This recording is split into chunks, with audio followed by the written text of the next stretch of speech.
My father-in-law stood in the middle of my son's 5th birthday party and said the words out loud.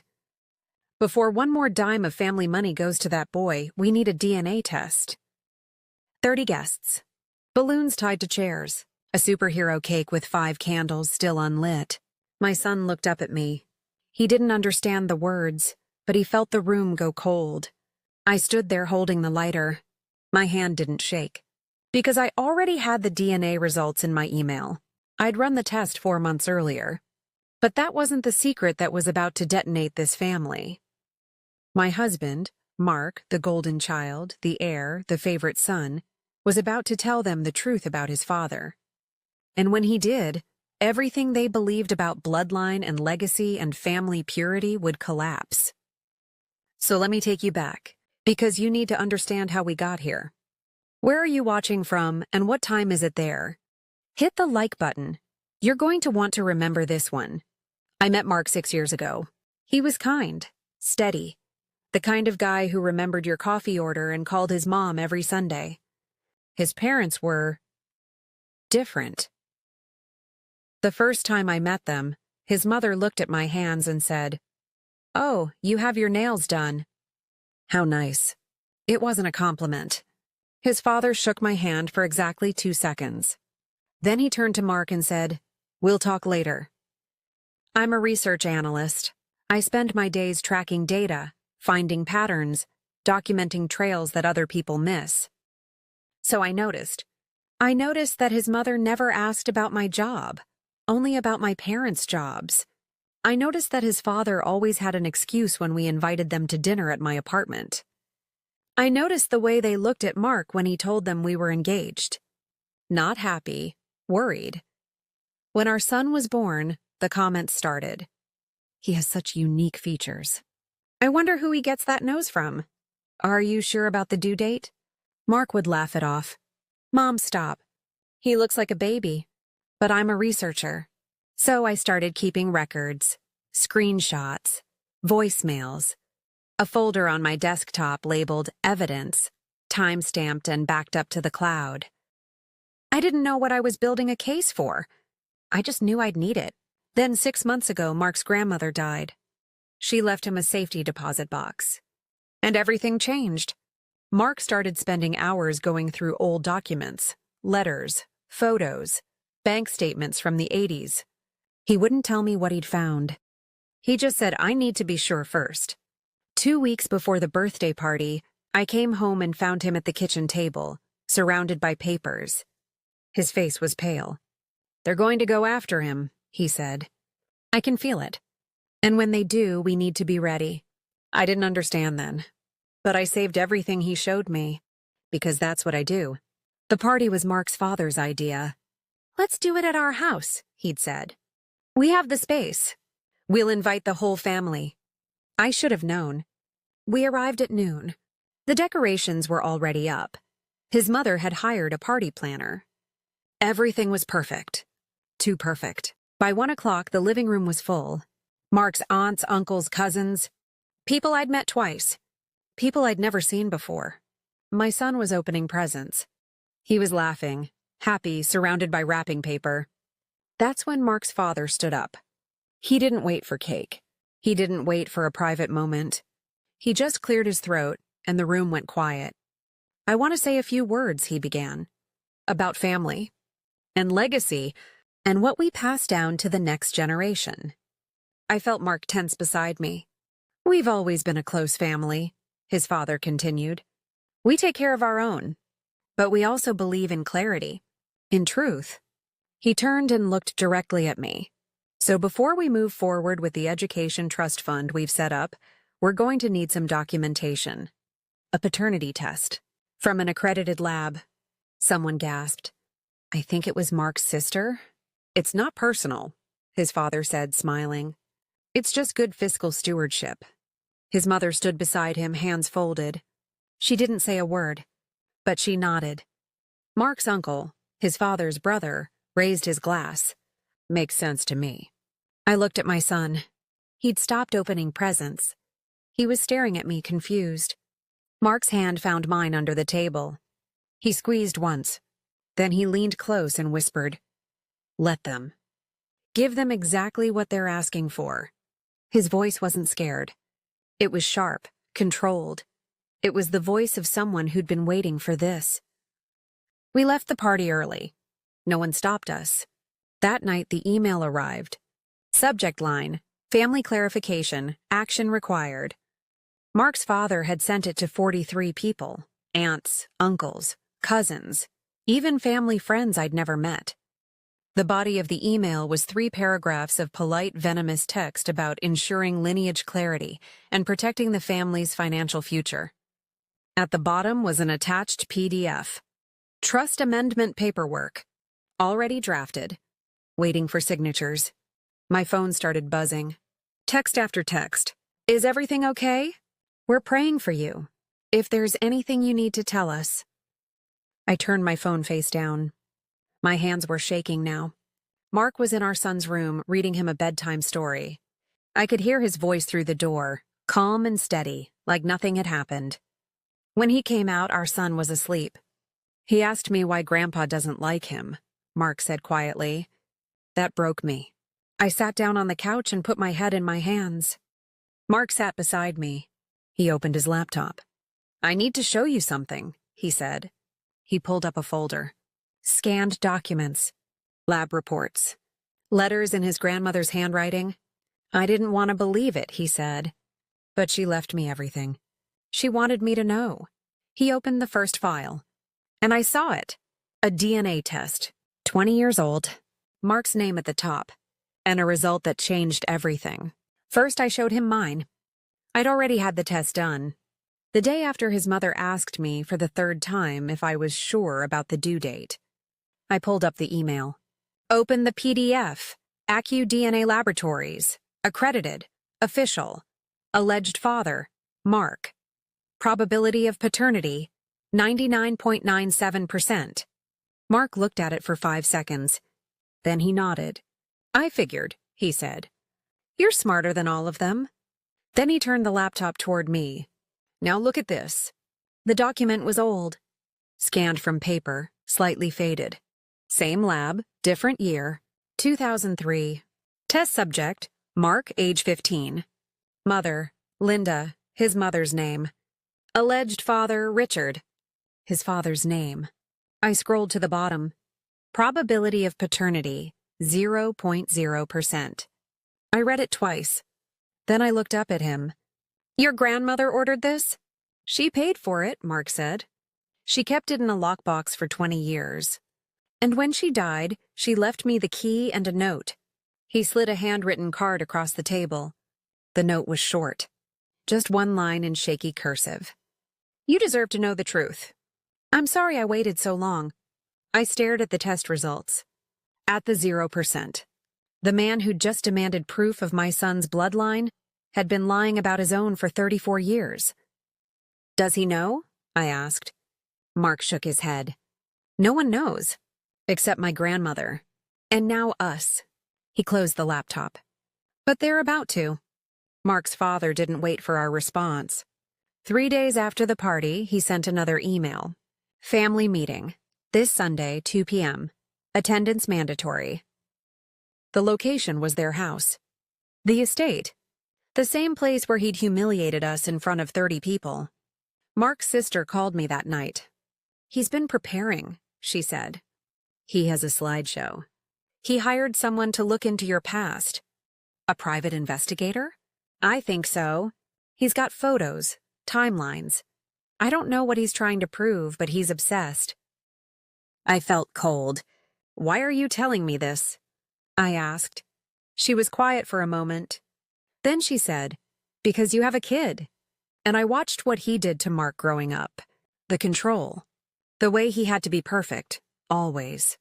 I don't want that for your son. She hung up. The next morning, Mark's mother sent me a text. This could all go away. Just admit the truth and we'll handle it privately. I showed it to Mark. He stared at the screen. His jaw was tight. She did this to my mom, he said quietly. She stood next to him while he controlled everything. Every decision. Every move. She never fought back. Not once. He looked at me. I won't let them do it to you. That night, Mark made one phone call. To his mother. He didn't ask. He told her. You have 4 days, he said. If you want to stop this, you'll tell the truth. All of it. He hung up. 2 days later, she called back. I'll meet you, she said. But not at the house. We met her at a coffee shop 30 minutes outside of town. Somewhere his father would never go. She brought a folder. Mark's mother looked older than I'd ever seen her. Tired. Small. She didn't apologize. She just opened the folder and started talking. I was 19, she said. I got pregnant. The father was someone my parents didn't approve of. Richard, Mark's father, had been pursuing me for months. My family owed his family money. She slid the first document across the table. Canceled checks. 5 of them. $15,000 total. Paid from Richard to her father. Dated 1988 through 1990. The memo line on each one said the same thing. Discretion agreement. He paid them, she said. And I married him. That was the deal. Mark's face was stone. Does he know I'm not his? He asked. She nodded. He's always known. That's why he's always been so obsessed with control. With image. If it came out, it would destroy everything he's built. She pulled out another document. A letter, handwritten, old paper, creased from years of folding. It was from Richard to her father. Dated 1989. I read the first line out loud. Regarding the pregnancy situation and maintaining the family reputation, the letter went on for 2 pages. It was careful, coded, but it was clear. Richard had bought her. Bought the marriage. Bought Mark's name. She looked at Mark. I've been silent for 35 years, she said. I can't do it anymore. Not when I see him going after your son. She pushed the folder toward us. Use it. That night, Mark and I laid it all out on the dining room table. The DNA tests, the checks, the letter, the timeline. And suddenly it all made sense. Mark's father wasn't obsessed with bloodline because he believed in it. He was obsessed because he was terrified. His own father, Mark's grandfather, had built the family fortune on legacy and purity. He'd disowned a cousin for marrying outside the race. He'd written family values clauses into the trust documents. And Richard had spent his entire adult life pretending to be the perfect heir to that legacy. Mark pulled up the family trust. He'd gotten a copy from his grandmother's papers. Clause 17, Section B. Distribution to beneficiaries of direct legitimate descent. If the truth came out, if the family knew Mark wasn't his biological son, Richard's siblings could challenge the entire estate. His reputation would collapse. The country club, the foundation board, the church elder position he'd held for 15 years. All of it was built on a lie. So he projects, I said. He attacks us first. Makes it about my son so no one looks at him. Mark nodded. He'd rather destroy a 5-year-old's childhood than face his own secret.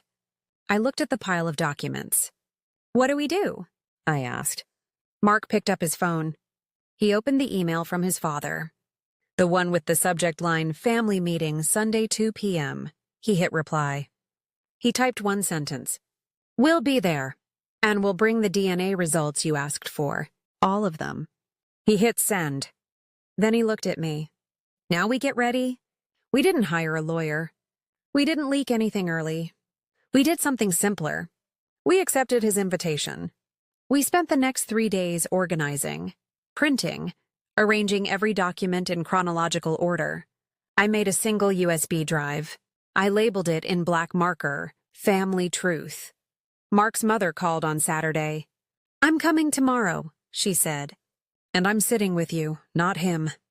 It was the first time in 35 years she'd chosen a side. Sunday morning, we dressed carefully, professional, calm. We didn't bring our son. We left him with my sister. We drove to the estate in silence. When we pulled up, there were 12 cars in the driveway. Mark's father had summoned everyone. Aunts, uncles, cousins, even family friends. This wasn't a meeting. It was a tribunal. We walked in at exactly 2 o'clock. The living room was set up like a presentation. Chairs in rows. A projector screen at the front. Mark's father stood at the podium, laptop open, remote control in his hand. He smiled when he saw us. "Glad you could make it," he said. 23 people turned to stare. Mark's mother walked in behind us. She didn't sit in the front row with the family. She sat in the third row, next to me. Mark's father's smile faltered. Just for a second. Then he clicked the remote. The first slide appeared. Protecting our legacy, a family discussion. He began to speak, slow, confident, building his case. 3 slides in, Mark stood up. "You're right, Dad," he said. His voice was calm, clear. "We should protect truth and legacy." He walked to the front. "So let's start with the DNA test you demanded." He held up the USB drive. "Mind if I use the projector?" Mark's father hesitated. "Just for a second." Then he stepped aside. Mark plugged in the USB. The screen flickered. "You wanted clarity," Mark said, facing the room. "You wanted proof. So here it is." He clicked to the first slide. DNA test results. My son. The document filled the screen. Official letterhead, lab seal. Alleged father, Mark. Probability of paternity, 99.97%. The room exhaled. A few people nodded. Mark's father smiled. "Well, Mark clicked again. The next slide appeared. DNA test results, me. The room went silent. Same lab, same format. Different year. Test subject, Mark. Age 15. Alleged father, Richard. Probability of paternity, 0.00%. Someone gasped. I think it was Mark's aunt. Mark's father went pale. "What is this?" he said quietly. Mark didn't answer. He just clicked again. A scanned letter appeared, handwritten, dated 1989. "Letter from Richard to my maternal grandfather," Mark said. "Regarding the pregnancy situation and maintaining family reputation." He clicked again. Canceled checks. 5 images. $15,000. Memo line, discretion agreement. Payment timeline, Mark said. 1988 through 1990. The same years my mother was pregnant. The same years she married you. Mark's uncle stood up. "Richard, is this true?" Mark's father opened his mouth. Closed it. Mark's mother stood. Her voice shook, but it was clear. "It's true," she said. "He paid my family to stay silent. I was 19. I've been silent for 35 years. She looked at Richard. "Not anymore." The room erupted. Voices, questions, shock. Mark's father tried to speak. This is a private matter." "You made it public," Mark said. "You stood in front of 30 people at my son's birthday party and questioned his legitimacy. You sent an email to 43 family members. You called this meeting." He clicked to the last slide. It was a single sentence. "You wanted transparency about bloodlines. Now you have it." Mark's uncle turned to Richard. "The trust.